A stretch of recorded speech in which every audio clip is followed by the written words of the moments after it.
నమస్తే, welcome to our channel. ప్రస్తుతం మనతో ప్రముఖ ఆధ్యాత్మికవేత్త, ఆస్ట్రాలజర్ ముల్లపూడి సత్యనారాయణ మూర్తి గారు ఉన్నారు. వారితో మాట్లాడదాం. నమస్తే గురుగారు. నమస్కారం మా ఫణికుమార్ గారు.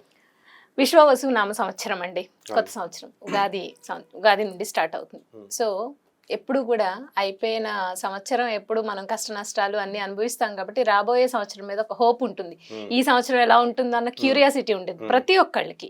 సో అందుకని మనం విశ్వవసు నామ సంవత్సరంలో ఓవరాల్ గా ఎలా ఉంది, అన్ని రాసుల వారికి అందరికీ ఎలా ఉంది అనేది మాట్లాడుకుని దాంతో పాటుగా రాశి ఫలితాలు కూడా చేద్దామండి. ఫస్ట్ ఓవరాల్ గా మీరు అసలు ఎలా ఉందో చెప్పి తర్వాత మేషరాశి వారికి ఎలా ఉందో చెప్పండి గురుగారు. అలాగే విశ్వావసు నామ సంవత్సరం అంటే అందరికీ సంపదలనిచ్చే సంవత్సరం అని అర్థం. సూపర్. అసలు లాస్ట్ ఇయర్ 2024 సంవత్సరం అంటే క్రోధి నామ సంవత్సరం. అందరూ కోపతాపాలతో కోర్టులకి భార్యాభర్తలు గొడవలు జరిగినాయి.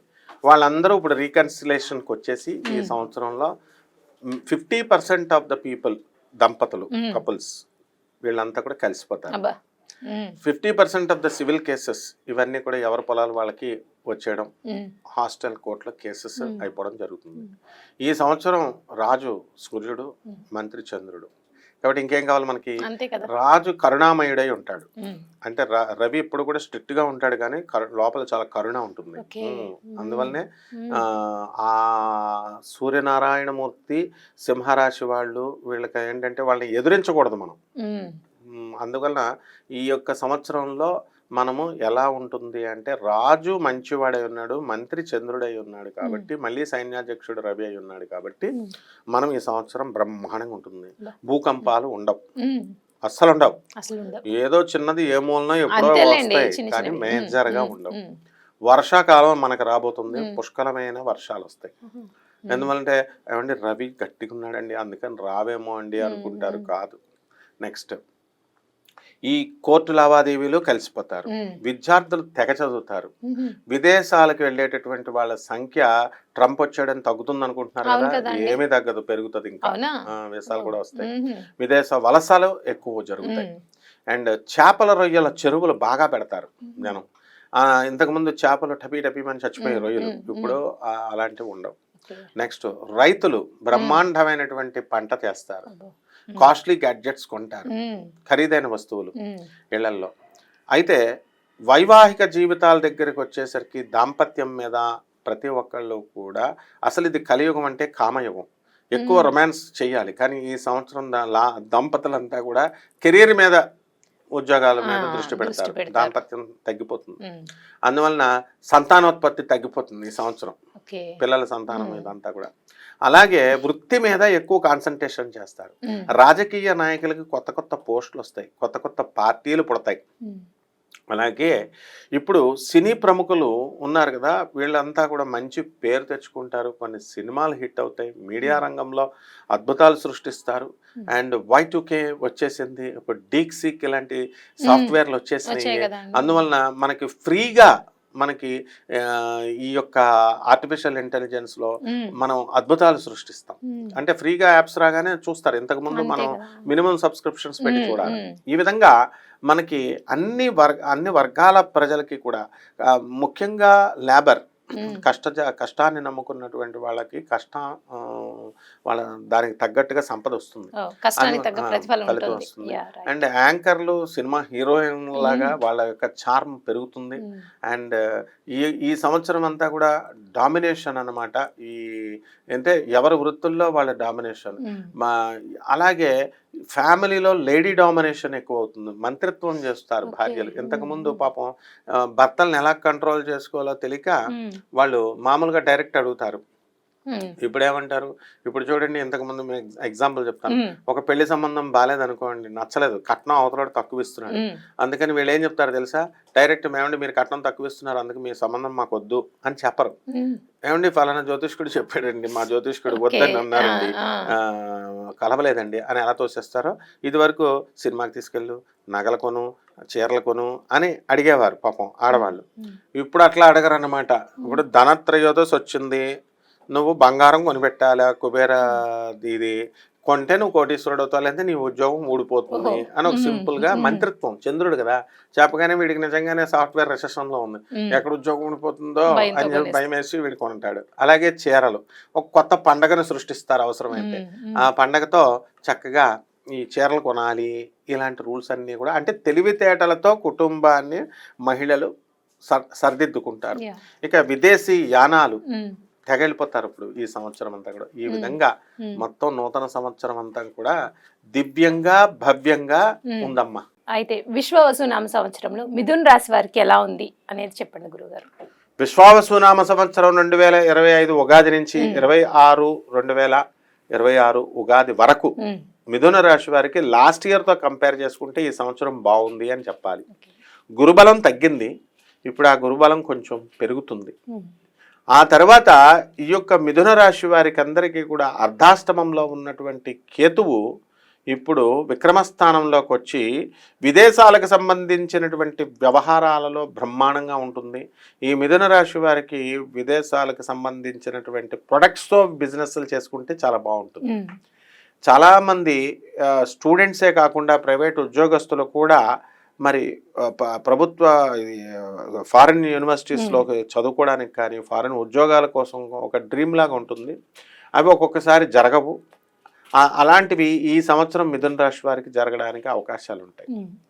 ఆ తర్వాత మిథున రాశి వారికి ఒకటే ప్రాబ్లం ఏంటంటే ఈ సంవత్సరము అన్నదమ్ములతో, ఆత్మీయులతో, తల్లిదండ్రులతో వీళ్ళ యొక్క యాటిట్యూడ్ని బట్టి వాళ్ళు హర్ట్ అయ్యేటటువంటి అవకాశాలు ఉంటాయి. అన్నదమ్ముల మధ్య ప్రతిరోజు ఫోన్ చేసుకునేటటువంటి వాళ్ళు ఇప్పుడు కొంచెం ఫ్రీక్వెన్సీ తగ్గుతుందన్నమాట. అంటే ఆస్తుల వ్యవహారాల్లో అక్క తమ్ముళ్ళకి ఎక్కువ వస్తుంది, తక్కువ వస్తుంది, ఇలాంటి విషయాలు పక్కాగా జరుగుతాయి. ఇకపోతే విద్యార్థులు బ్రహ్మాండంగా చదువుతారు, ఇంకా చదవాల్సినటువంటి అవసరం ఉంది. లాస్ట్ టైంతో పోల్చుకుంటే ఈ సంవత్సరం బాగా చదువుతారు. విదేశాలలో మీకు కావలసినటువంటి చదువులకి అన్ని కోర్సులు అన్ని దేశాలు కూడా రావడానికి అవకాశాలు ఉంటాయి. ట్రంప్ అడ్డుపెట్టినా సరే మన భారతీయ విద్యార్థుల యొక్క ప్రావీణ్యత, ఆ యొక్క నైపుణ్యం ఎలాంటిదంటే వీళ్ళు వెళ్ళి తీరతారన్నమాట, ఇతర దేశాలకు పోతారు లేకపోతే. ఆ విధంగా ఈ యొక్క చైనాకి వీళ్ళంతా కూడా ఫార్మాస్యూటికల్ పౌడర్స్ ఈ సప్లై చేసి బిజినెస్లలో రాణిస్తారు. షేర్స్ అండ్ మార్కెటింగ్, ఈ షేర్స్ బిజినెస్లోకి వెళ్ళకూడదు. లాభాలు వస్తున్నాయని చూపించినప్పటికీ కూడా ఈ మిథున రాశి వాళ్ళు వెళ్ళకూడదు. దొంగ యాప్స్ వల్ల దెబ్బతినేటటువంటి అవకాశాలు ఉంటాయి అన్నమాట. నెట్వర్క్ మార్కెటింగ్ చేయకూడదు, కానీ డైరెక్ట్ మార్కెటింగ్ చేసుకోవచ్చు. ఆ విధంగా ఈ యొక్క మిథున రాశి వారి స్త్రీల దగ్గరికి వచ్చేసరికి వీళ్ళకి కాస్త ఊరట అనేటటువంటిది చెందుతారు. లాస్ట్ ఇయర్తో పోల్చుకుంటే ఈ సంవత్సరము ఈ యొక్క డిప్రెసివ్నెస్ నుంచి డిప్రెషన్గా ఉంటుంది వాళ్ళకి. ఇప్పుడు కాస్త ఉత్సాహభరితంగా తయారవుతారు. అందువలన కొత్త కొత్త వ్యక్తులు పరిచయాలు అవుతాయి. ఆ వ్యక్తుల యొక్క వ్యాపారాలకి ప్రపోజల్స్ ఇచ్చినప్పుడు ఇవి ప్రాక్టికల్గా జరుగుతాయా, జరగవా, లాభాలు వస్తాయా, లాభాలు రావా అని చెప్పి బ్లైండ్గా వెళ్లకుండా ప్రాక్టికల్గా ఆలోచించుకొని వీళ్ళు స్టెప్స్ తీసుకుంటే మంచిదన్నమాట.